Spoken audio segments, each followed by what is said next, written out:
Hey guys, girls, first dive trip of the year. We decided to go with our usual crew, old Brad and Josh, pretty good divers. So heard some good reports, good viz, and we were excited. We were hoping to shoot some flounder like we did last year about this time. Seems to be when they really come in good.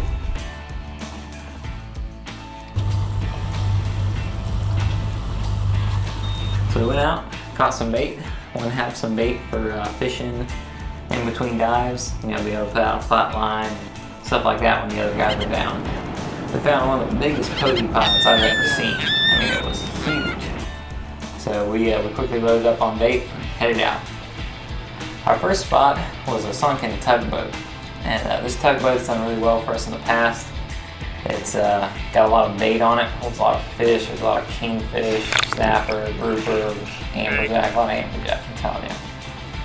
But we're hoping that we get a bunch of flounder. So me and my brother went down there. It was kind of crazy. When we first went down, I see my brother up front, you know, with a spear gun, just kind of pointing out, looking like, what's going on? Does he see something? You know, you could tell something was going on. But then he, you know, after about a minute, he kind of went back to doing his usual thing. I was like, okay, must have been nothing. Turns out he saw a decent sized shark when he first got down. So looking back at the video later, I was like, dang. Kind of makes you wonder how many sharks are down there just out of eyesight that are watching us while we're diving. So probably quite a bit. We went back on the dive, and there was a lot of fish down there, a lot of bait, but no flounder. I mean, we did several passes and nothing. And this is a good wreck. It's broken up structure. I think that attracts the flounder better than a big solid structure. They like to get in between the structure where the sand is.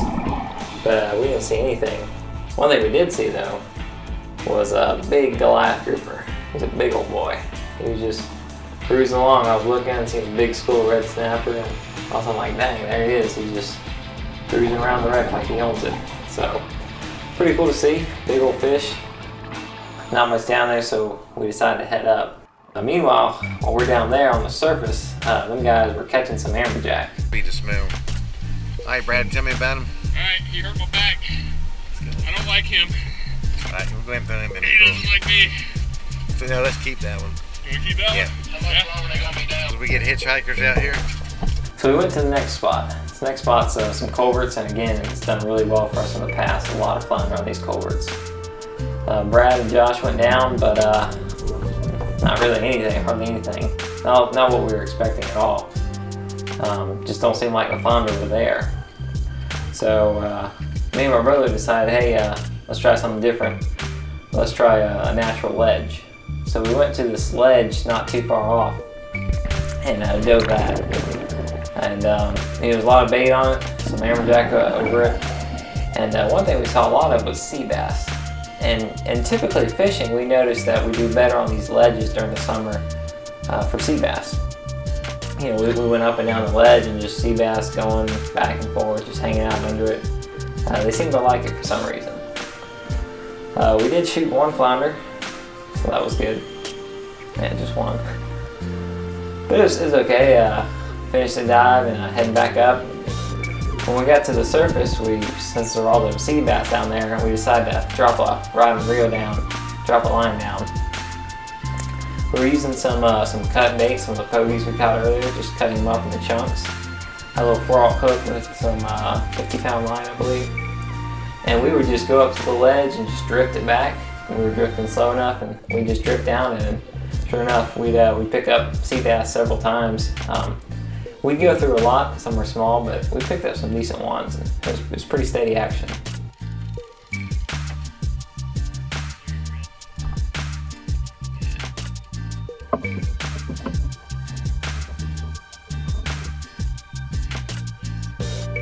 After our surface interval, we decided to go to a different spot several miles away in some culverts, and Brad and Josh went down on these. And this time they actually did pretty good on flounder. I mean, it's still not like it was last year. It just seems like they're off. Maybe just a slower year, no big deal, but not as much there, but still more than anywhere else. So me and my brother Chris, we decided to go down on another part of the culverts. A lot of bait, you know, a lot of other sea life, but no flounder, no grouper, nothing we could really shoot with the spear guns. One thing we did see though was a dead shark, pretty decent size too. And it was interesting because me and my brother looked at it, me and Chris looked at it, and I was thinking, oh, did someone shoot this shark, or you know, what happened? But we didn't see any spear marks or anything to indicate that some other diver did this. I don't know, the shark just, I don't know if he died from natural causes or something internal or what. I didn't see any marks on him on the outside. So it kind of makes you wonder, what scared that shark? Because something big was down there, right? That was pretty much it. Kind of slow in terms of spearfishing, but it was fun. You know, it's always fun just to go in the water and get a new view of things. We had some fun on the surface and had a great time in general. So, thanks for watching the videos. If you like them, there'll be some more coming up you can click on. We appreciate it if you do. Also, if you liked what you saw, we produce videos every week, so just subscribe and you get updates. So it's free. So, thanks for watching. See you next time.